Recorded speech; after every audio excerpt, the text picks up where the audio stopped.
All right. Hey guys, this is Miss Gonzalez, and today we're going to learn about point of view.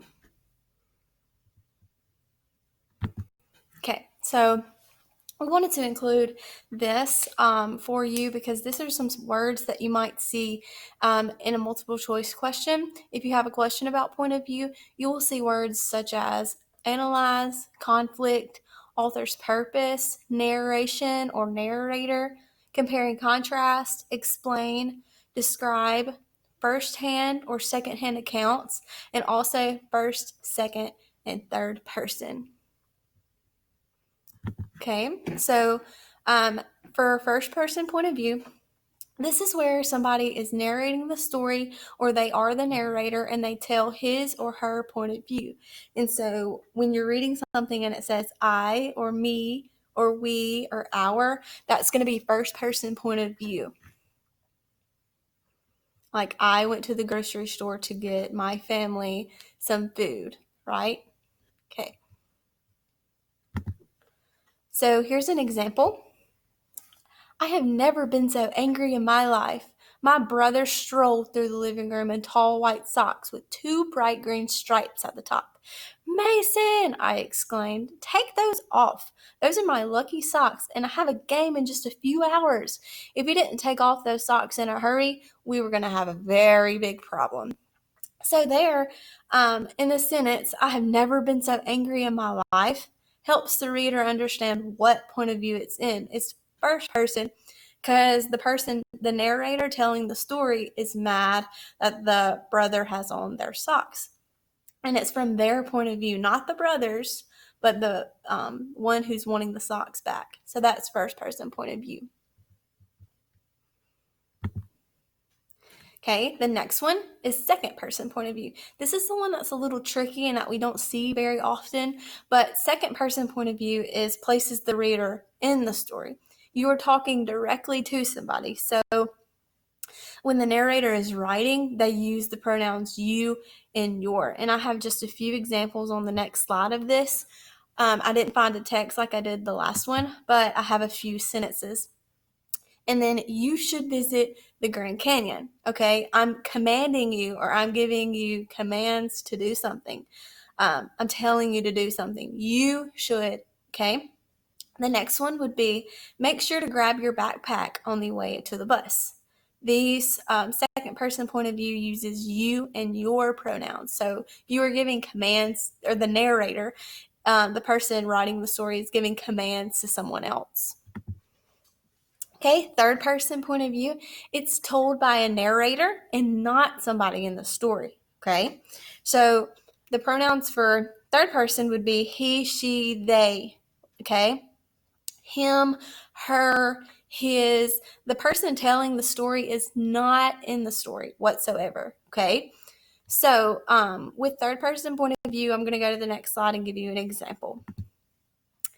Charlie woke up and hid his alarms with his eyes still closed. He rolled out of bed and fell with a huge thud on the floor.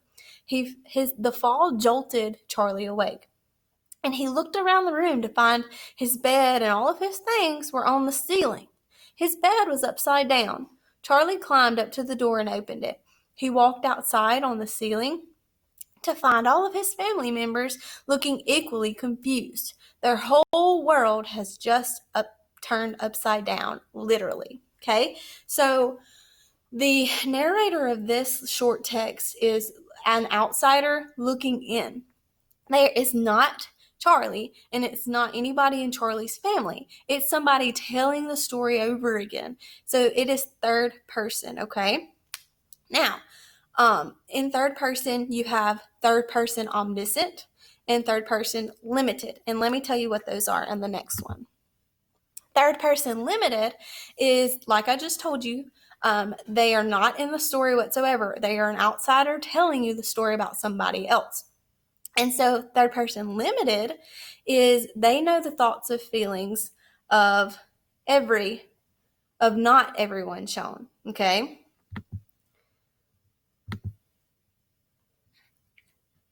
Not everyone shown. My PowerPoint is not correct. It is of not everybody shown, okay? So you only know the thoughts and feelings of about one character, okay? The next one is omniscient. This one is the one where again, my PowerPoint is not correct. It says only one character, but it's supposed to be of all characters.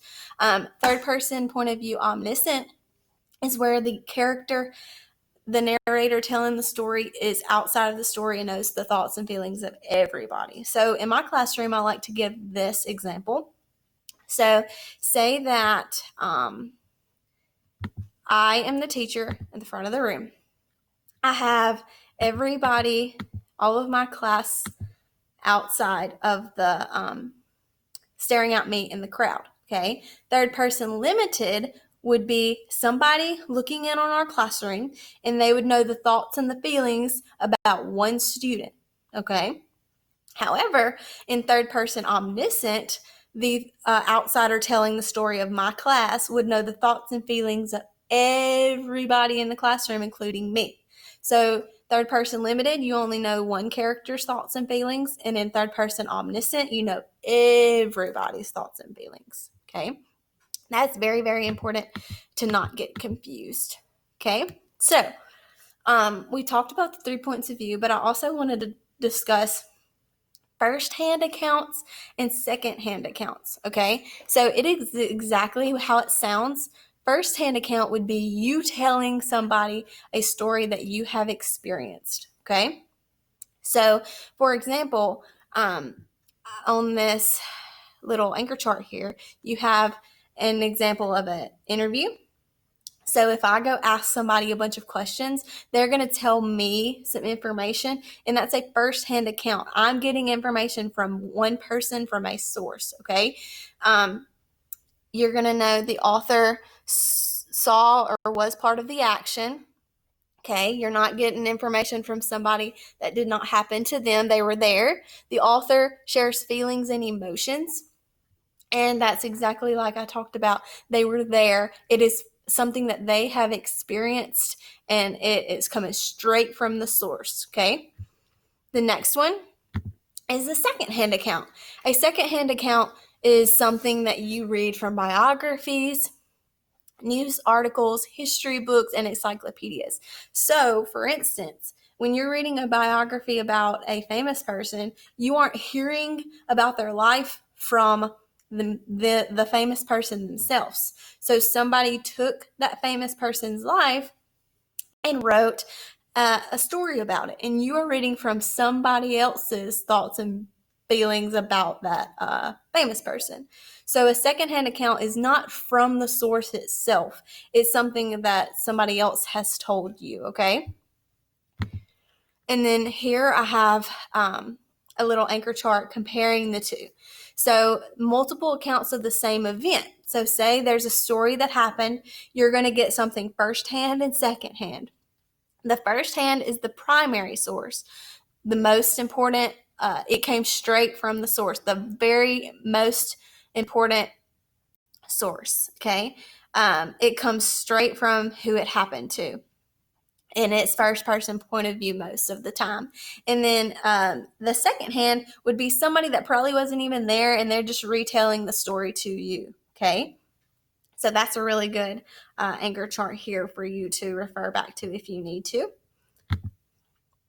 Now, I have some more examples at the end of this PowerPoint that I want to discuss because as you are 5th and 6th graders, they are not or when you have a text with some questions, they are not simply going to ask you, hey, what point of view is this written? It's going to be, how does the point of view affect the character's thoughts and feelings? How does the point of view affect how the author describes a certain event that happened? It's not going to be simply what point of view is it in, first, second, or third. Okay? You're going to have to really know how to determine if it's first, second, or third, but you're going to have to analyze and dig a little deeper. So let's look at this question. It says, how is the narrator's point of view different from Lucy's point of view? Okay, so now you have to figure out who the narrator is, their point of view, and then compare it to Lucy's here. So let's read it. No, it's not, I screamed Lucy at my best friend. Yes, it is, said Lucy. Lucy said the friendship bracelet hanging from her left wrist was hers, but it wasn't. I knew it wasn't because I had seen an identical bracelet sitting inside her jewelry box before we left the house this morning. I know Lucy truly believes this was her bracelet. So there was only one way to prove it. Lucy, let's go back to your house and I'll show you that bracelet is sitting right there in your jewelry box, I shouted. Lucy nodded and we headed back to her house to prove that I was right. Okay, so how does the narrator's point of view different from Lucy's point of view? The narrator thinks that the bracelet belongs to her mom. B, Lucy thinks the narrator lost the bracelet. C, Lucy thinks the bracelet belongs to the narrator. Or D, the narrator thinks the bracelet belongs to her. Okay, so you can easily determine that. That's easy, that it is D. The narrator thinks that the bracelet belongs to her. She thinks that Lucy has her bracelet and that Lucy's is at home. Okay. And then we have one more that I want to practice, or I want you to practice on your own. Okay. So pause the video and I want you to read this. And I want you to see how this question is asked. It's going to say, what does the sentence, my birthday party was supposed to be special, tell the reader about whose point of view the story is told from? So you need to take that statement from the story and tell the reader, or how does that tell you, the reader, what point of view it's told from? So go ahead and pause the video, and I want you to go ahead and answer this question on your own, okay? Now, this is just a short little mini lesson on point of view. As we read more complex texts this year, and as you begin to read texts and stories on your own, you need to think about these things, and you need to think about how when the author wrote the point of view, that there was a certain message he or she was trying to get across to you. You're going to have to analyze the point of view and not only discuss whether it's first, second, or third, okay? Now, if you have any questions about this topic, please be sure to reach out to your ELA teacher. You can find my email if you need to answer or ask me any questions that you need to have answered. And I hope y'all have a fabulous day.